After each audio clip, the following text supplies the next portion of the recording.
Hi అండి, welcome to my channel. ఈరోజు నేను పచ్చడి తయారు చేస్తున్నానండి. ఈ పచ్చడి మీకు ఎంతమందికి తెలుసో నాకు కామెంట్ చేయండి.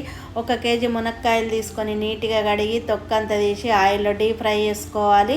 ఆ తర్వాత నేను ఒక టీ గ్లాస్తోనే టీ గ్లాస్ అయితే నేను కారప్పొడి, మనకు రుచికి సరిపడంత సాల్ట్, మన కొద్దిగంత పసుపు, 6 టీ స్పూన్ల ఆవ పొడి, 1/2 టీ స్పూన్ మెంతి పొడి, కొద్దిగంత జీలకర్ర, పచ్చి నూనె, పసుపు, ఆ తర్వాత ఒక నిమ్మకాయ అంత సైజుతోనే ఒక ఎల్లిగడ్డ ముద్ద వేసుకున్నాను. 7 నిమ్మకాయల రసం పిండుకొని వేసుకున్నాను.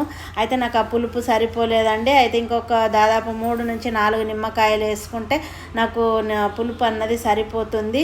చాలా బాగుంటుందండి. ఈ పచ్చడి అయితే కలిపి ఒక 1 అవర్ వరకు అయితే పక్కకు పెట్టుకొని ఆయిల్ వేడి చేసి కొన్ని ఆవాలు, తర్వాత ఎల్లిపాయ ముద్ద వేసి వేడి చేసుకొని చల్లారిన తర్వాత ఆయిల్ కలుపుకొని మనము పక్కకు పెట్టుకోవాలండి. దాదాపు ఒక 2 నెలల వరకు అయితే మనకు పనిచేస్తుంది. పచ్చడి అయితే సూపర్గా ఉంటుందండి. ఈ పచ్చడి ఎంతమందికి తెలుసో నాకు కామెంట్ చేయండి. మా వీడియో మీకు నచ్చితే లైక్, షేర్ చేయండి, సబ్స్క్రైబ్ చేసుకోండి, బెల్ ఐకాన్ నొక్కండి, మా ఛానల్ని ఫాలో అవ్వండి. Thank you.